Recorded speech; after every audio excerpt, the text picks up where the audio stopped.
and learn. Hello, and welcome to Storytime. I'm Miss Rachael, and today I'm going to be reading you a really special story called Grandma's Chocolate.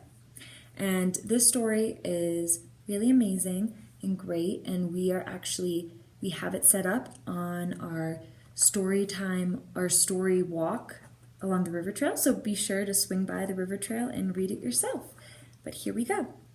Grandma's Chocolate by Mara Price, illustrated by Lisa Fields, and published by Pinata Books. When I opened the door, Grandma was there. After a big hug, I said, "I'm so glad to see you." I took her hand and led her to the room where she stays when she visits. "What's in your suitcase this time, Grandma?" I asked.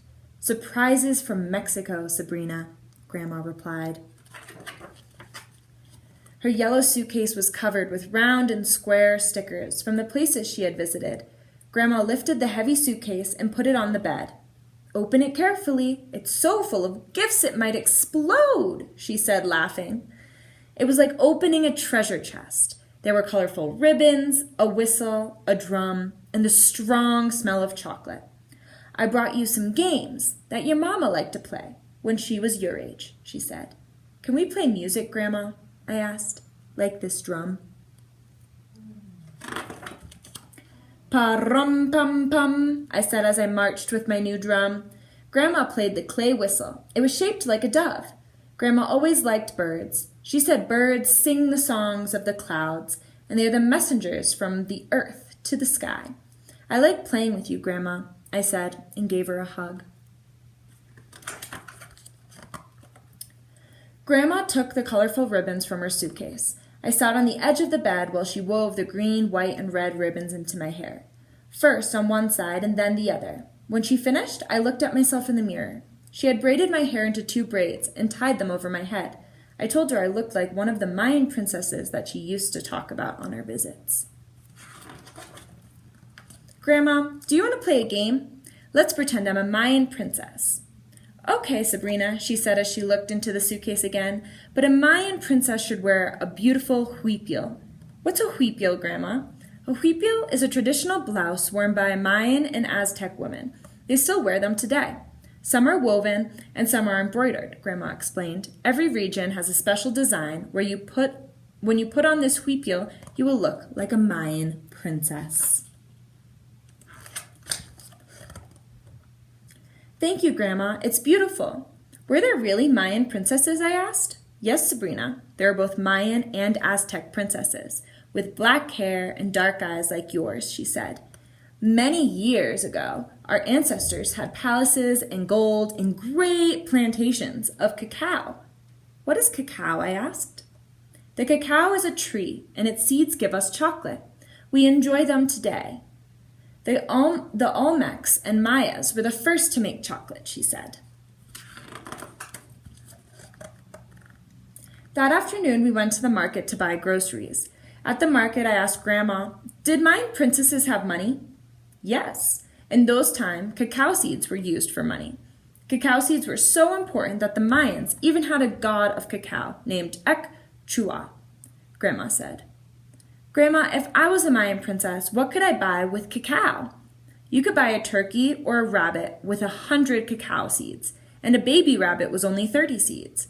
A turkey egg was 3 seeds, and a big tomato was 1 cacao seed." The next day, when Grandma walked with me to school, I asked, "Grandma, did Mayan princesses go to school?" "Of course," she replied. "All the children of Mayan rulers had to learn how to read and write. You could be like them." "The first word that I would learn to write would be cacao," I told her as she left me at the school gates. After school, Grandma took me to have ice cream at the frozen cone. She'd be leaving the following morning. I ordered a scoop of chocolate. "Grandma, did princesses have chocolate ice cream?" "Well, they say that the emperor of the Aztecs, Moctezuma II, liked chocolate poured over bowls of snow brought to him from the high mountains." "Wow, like a snow cone," I said. Mayan princesses also drink hot chocolate. They used to serve it in clay cups called yarros, Grandma said. How do you make it? I asked. They ground the cacao seeds on hot matati and mixed the paste with water, she explained. The taste was a little bitter, so they sweetened it with honey, and sometimes they used flowers, allspice, chili, or vanilla for flavoring. They made a topping of foam on the chocolate drink by pouring it back and forth from one container to another. This was always part of the ritual of serving chocolate, she said. Chocolate is perfect for a Mayan princess, I said. Once we were back home in the kitchen, I sat down at the table with Mama. Grandma brought out a box shaped like a hexagon. Look, Sabrina, chocolate from Mexico, Mama said. Cacao, I said with a smile. Grandma opened the package and took out a tablet of Mexican chocolate. She broke it in pieces with several loud noises. Clack, clack. She picked up several large chunks. Mama and I nibbled on crumbs that were left over.